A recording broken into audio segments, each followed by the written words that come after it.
Kila ifikapo tarehe 5 ya mwezi wa 6 kila mwaka ni siku ya mazingira, lakini kwa mwaka 2025 kwa upande wa nchi yetu ya Tanzania, kauli mbiu ni mazingira yetu na Tanzania ijayo, tudhibiti matumizi ya plastiki.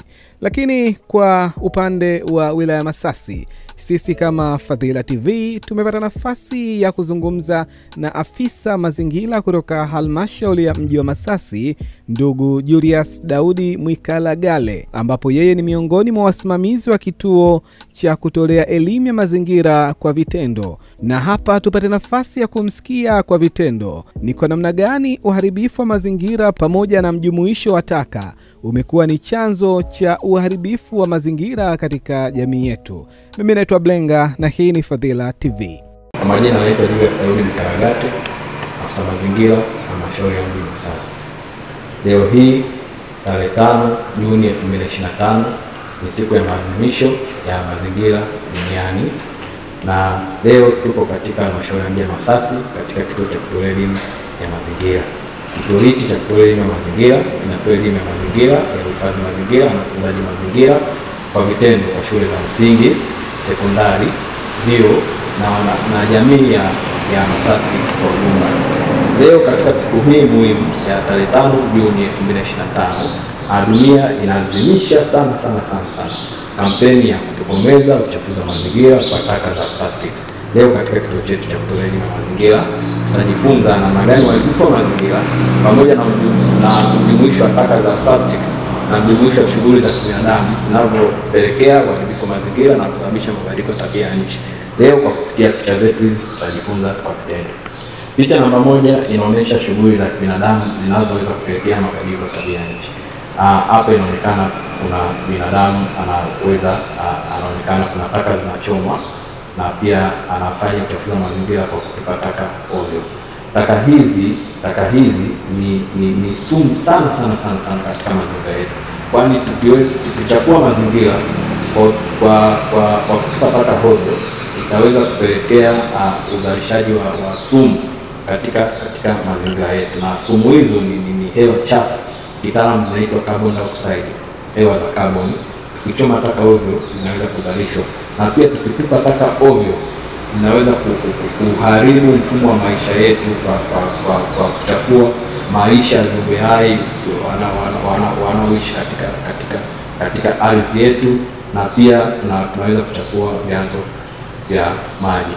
Na pia tukitupa taka ovyo, hasa taka zile za plastics, zikikutana na taka zinazooza kama vyakula, inaweza kuzalisha sumu nyingine aina methane. Methane gesi hii ni sumu nyingine ambayo ni mbaya sana katika mazingira yetu, ambayo inaweza kusababisha uharibifu wa anga letu na kusababisha mabadiliko ya tabia nchi. Picha yetu namba 2 inaonyesha kwamba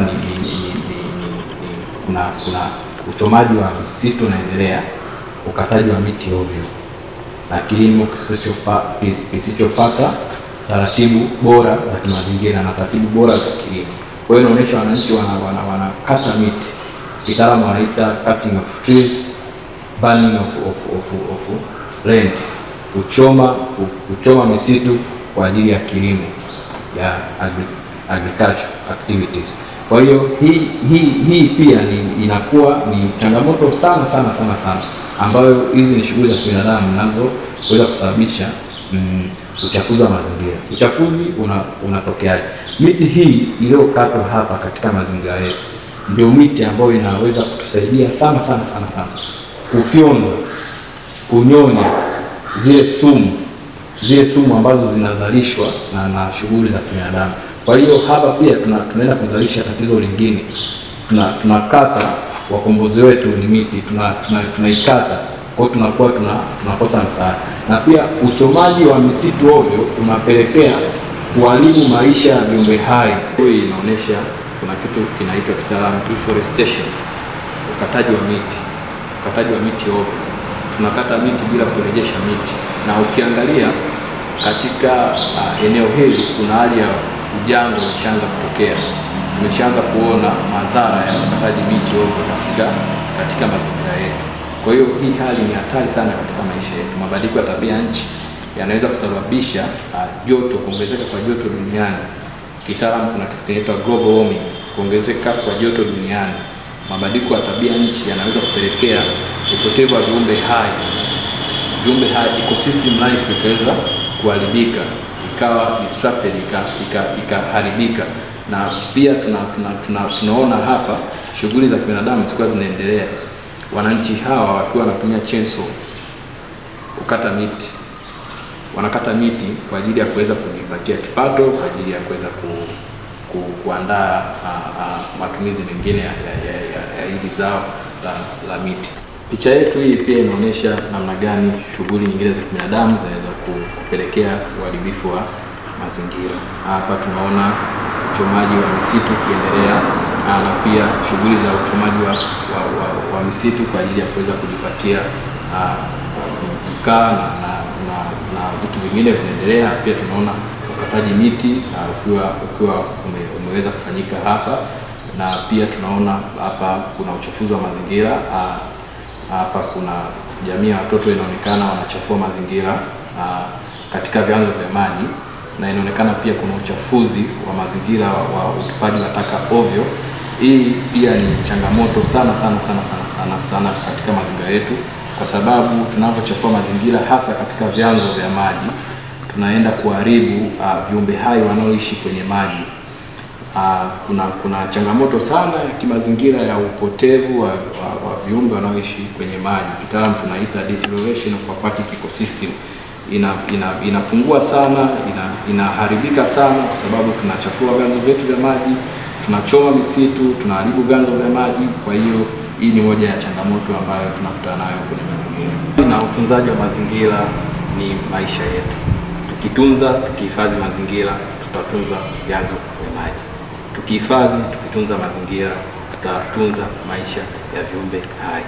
Tukitunza mazingira, tutapata hewa safi. Tukitunza mazingira, tutapata chakula safi. Tukitunza mazingira, tutaweza kuondoa sumu zote zile ambazo zinaweza kusababisha mabadiliko ya tabia nchi na ambazo zinaweza kusababisha magonjwa. Miti yetu hii ina faida kubwa sana katika maisha yetu. Miti yetu hii inaweza kunyonya sumu zote zile ambazo zinazalishwa katika mazingira yetu. Miti yetu hii inaweza kunyonya carbon dioxide. Miti yetu hii inaweza kunyonya methane gases. Miti yetu hii inaweza kunyonya nitrous gases. Miti yetu hii inaweza kunyonya CFC gases, chlorofluorocarbon gases, ambayo ni chlorines and fluorines. Miti yetu hii inaweza ikaweka mlingano sahihi wa hali ya hewa. Miti yetu hii ndio maisha. Kituo cha kutolea elimu ya mazingira kinatoa elimu ya upandaji miti na uhifadhi mazingira kwa vitendo, ili kuweza kuimarisha maisha yetu na kuweza kuhifadhi mazingira na kutunza mazingira. Leo katika kituo chetu tutaenda kujifunza sasa kwa vitendo katika kitabu chetu cha miche ya miti, ambacho tutaweza kujifunza aina mbalimbali ya miche ya miti na faida zake. Lakini picha yetu hii inaonyesha sasa kuna uhai, sasa kuna maisha, sasa tutapata maji, sasa tutapata hewa safi, sasa tutapata magonjwa yale yanayosababishwa na mabadiliko ya tabia nchi. Sasa hivi dunia inakabiliana na magonjwa mbalimbali, magonjwa ya kansa, magonjwa ya ngozi, magonjwa ya kifua, magonjwa tunapata sumu kwa sababu ya yale madhara ya mabadiliko ya tabia nchi. Lakini sasa tukihifadhi mazingira yetu, tutalinda maisha yetu.